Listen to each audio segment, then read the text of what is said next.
반갑습니다. 여러분, 오늘 여러분과 함께 커브라는 단어로 먼저 시작하겠습니다. 커브, 곡선이잖아요. Y는 AX의 n승 같은 그래프예요. 처음에는 거의 변화가 없는 것 같지만 어느 순간 변곡점이 지나고 나면 급격하게 변하고 있죠. 사실은 역사 속에서 많은 저런 식의 변화가 있었지만 우린 저런 변화를 실감하고 있지 못합니다. 지구에 살고 있는 인구 수의 변화예요. 기원전 만 년쯤 전에 신석기 시대가 시작됩니다. 농사를 짓기 시작하는 거예요.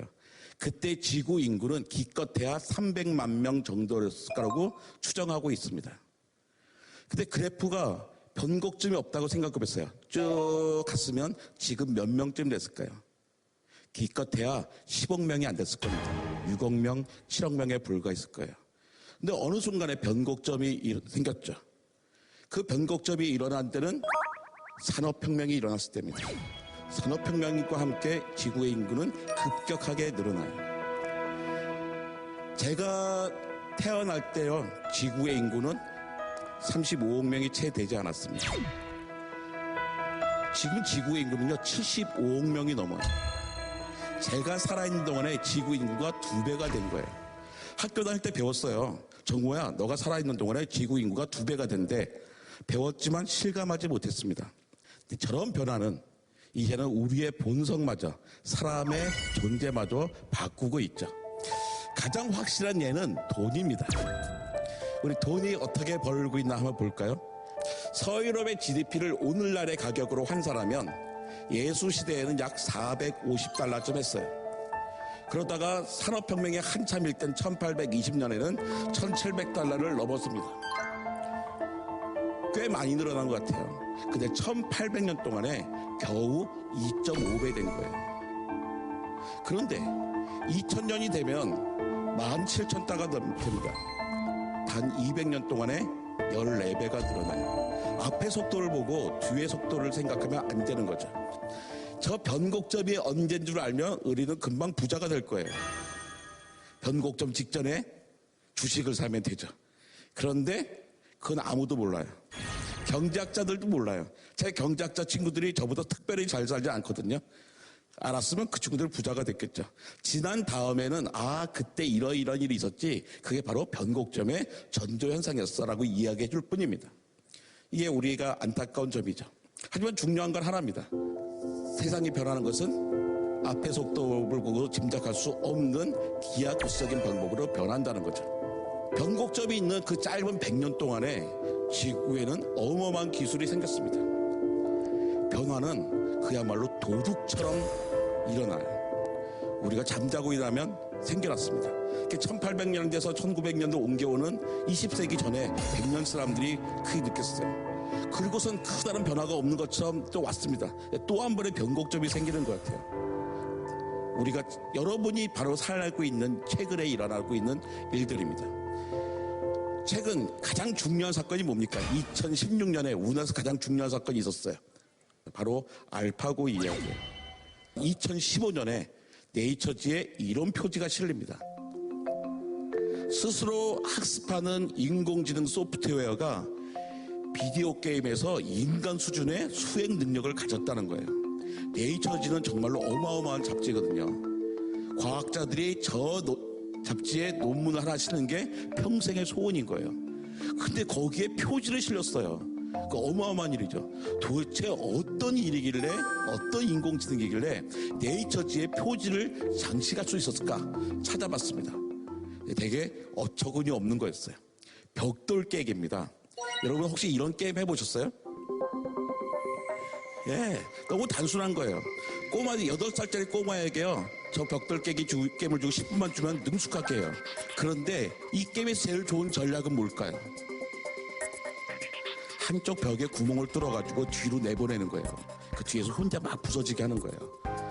8살짜리 꼬마에게 저 게임을 주면 20분이면 그 전략을 깨닫거든요. 근데 쟤는 4시간이 된 다음에야 겨우 깨달았습니다. 4시간이 지난 다음에야 우리 한쪽 벽을 깨트려야 되겠구나 이렇게 생각을 하는 거예요. 저게 뭐 뛰어난가요? 저 정도는 나하고는 견줄 수가 없는 거잖아. 이런 생각이 드는 거잖아요. 근데 저게 2015년 2월의 일이었어요.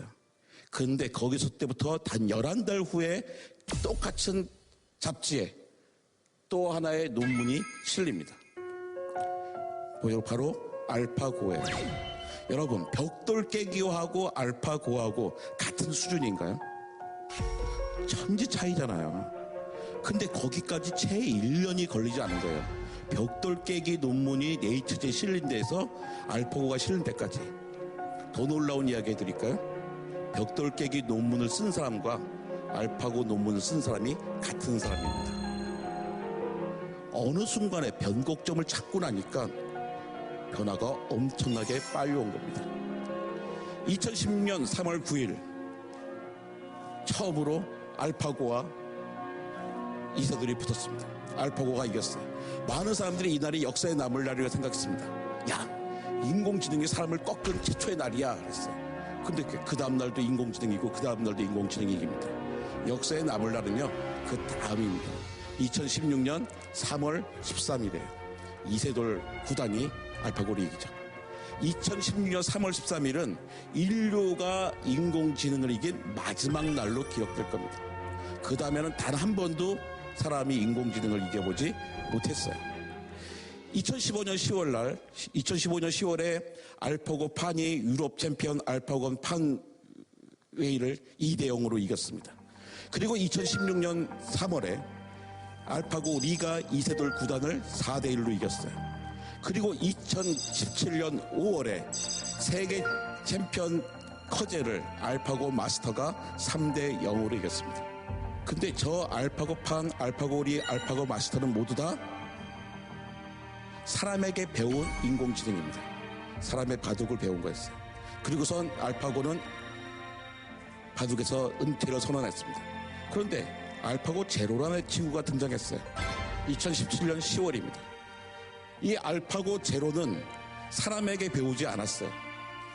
자기 스스로 바둑을 배웠습니다. 자기 스스로 바둑을 배운 알파고 제로가요, 세계 챔피언 커제를 3대0으로 이긴 알파고 마스터를 89대 11로 이깁니다. 그리고 우리의 이세돌을 4대1로 이긴 알파고 우리를 100대0으로 이겨요. 이제 인공지능과 사람의 간격은 넘어볼 수 없는 벽까지 넘어간 것입니다. 이만큼 세상은 빠르게 변하고 있어요. 그게 단 얼마의 일입니까? 여러분이 중학교에 다닌 다음부터예요. 최근 1, 2년 사이의 일입니다. 이 곡선, 세상은 이런 산술급속으로 변하지 않고 기하급속으로 변하는 겁니다. 잊지 마십시오. 그러다 보니까 지금의 직업에 상당수가 없어진다고 이야기합니다. 옥스퍼드 대학의 교수들의 연구 결과예요. 회계사 없어지는 직업입니다.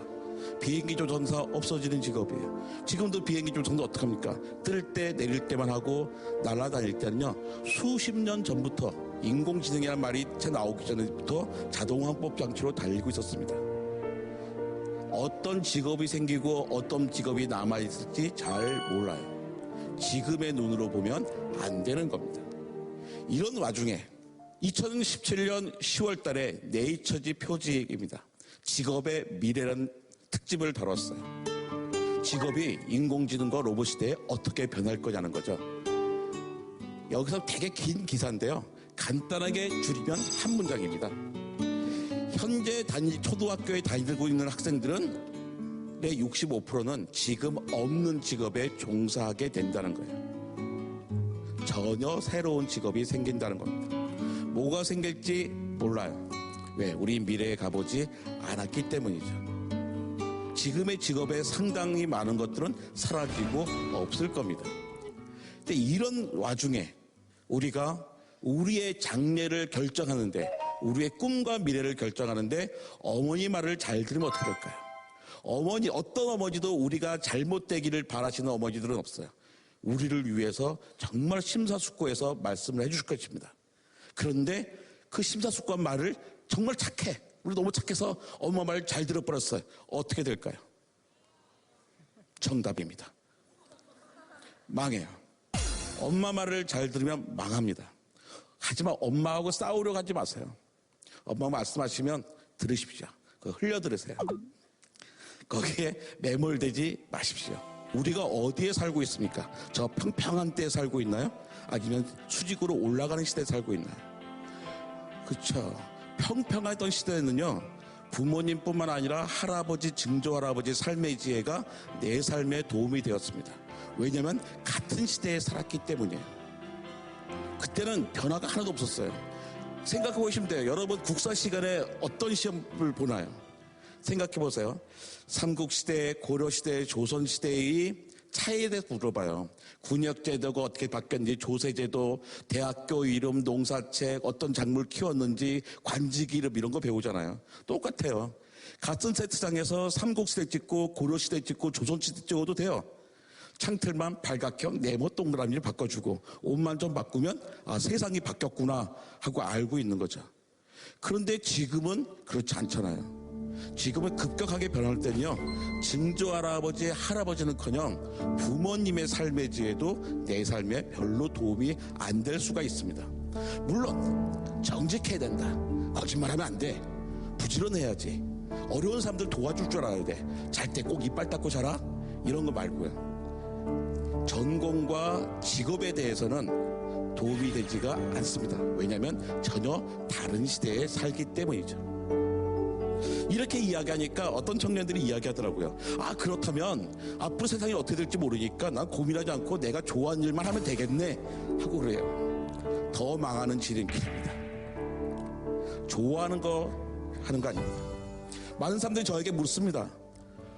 관장님은 과학과 수학을 얼마나 좋아했길래 과학자가 됐나요? 물어봐요. 제가 과학과 수학을 싫어하지 않았습니다. 제가 알고 있는 많은 과학자들이요, 과학과 수학 싫어하지 않았어요. 하지만 제일 좋아하는 거 아니었습니다. 제가 제일 좋아하는 일은 과목은 스포츠하고 음악이었어요. 나름대로 잘한다고 생각했어요.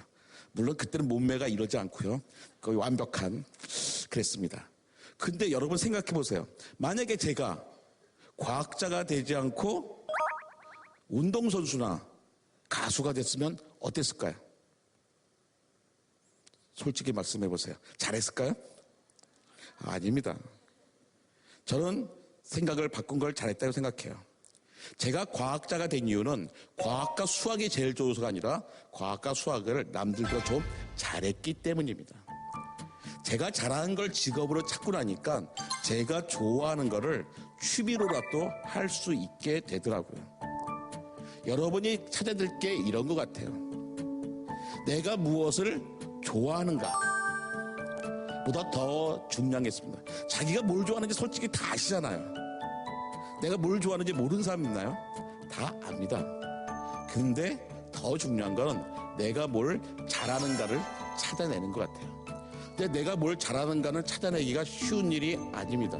경험을 해야 돼요. 실제 해보지 않고서 내가 어떻게 잘하는지 해보겠어요. 자꾸 부딪혀야 되는 거죠.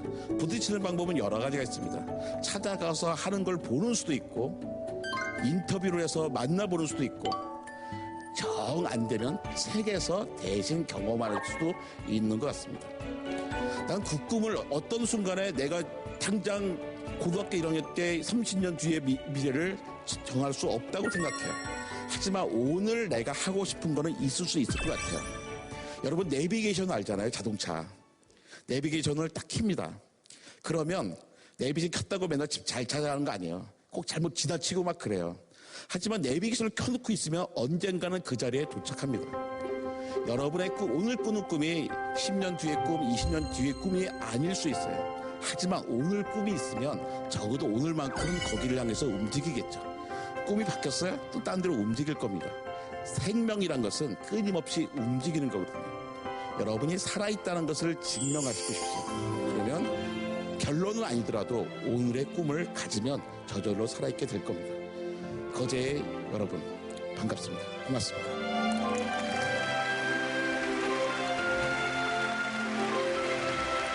생각해보게 만드는 그런 강의였는데 CL 씨는 어떻게 들었어요?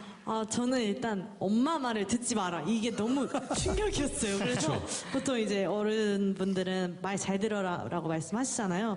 그래서 그렇게 생각할 수도 있구나라고 또 새삼 그러니까 뭐 느꼈습니다. 무조건 반항하라는 게 아니고 아니, 그건 아닌데요. 직업적인 그 진로 장래에 대해서만 그쵸. 좀 뭐 말 듣지 말라는 거지 뭐 진짜 엄마 말씀을 진짜 듣지 말라는 그럼 큰일 얘기는 나죠. 아니, 그리고 아니죠. 일단 들으라고 하셨어요. 흘려 들으라고. 흘려들으라고. 뭐 정확히 그렇게 말씀을 하셨어요. 예, 반장님. 네. 우리 청소년들에게 정말 좋은 말씀 해주셨는데 아마 이야기를 듣고 궁금한 점들이 지금 되게 많이 생겼을 것 같아요. 네, 그렇지 진짜 않을까요? 오늘 그래서 특별히 이렇게 특히 과학과 관련해서 누르면 그냥 촥 나오는 우리 과학 자판기 우리 이정모 관장님에게 과학 영어로 사이언스 무엇이든 물어보세요. 한번 진행해 보도록 하겠습니다. 좋아요. 자, 니갈레갈 레포터 질문 받아주세요. 저는 제일고등학교 3학년 5반 유송아입니다. 반가워요. 네. 예. 어떤 질문 하시겠어요? 저희들은 몇 살까지 살 수 있을까요? 2013년에 내셔널 지오그래피라는 잡지가 나왔는데 그때 5월 달에 이런 표지였어요. 2013년에 태어난 이 아기들은 120살까지 살 거야 라고 했습니다. 120살. 네. 120살. 불과 2년 후에 타임지 표지는요, 이 아이는 142살까지 살지도 몰라였어요. 저도 142살까지 살지는 모르겠습니다. 하지만 여러분이 100살 이상까지 사는 건 분명한 일이에요. 여러분은 여러분의 긴 수명을 행복하게 살기 위해서는 여러분을 위한, 여러분께 단결해야 돼요. 세대 간의 같은 나이 또래끼리 연대하고 우리가 어떻게 살아갈지를 같이 고민하고 여러분을 위한 안전망을 만들어야 될 겁니다.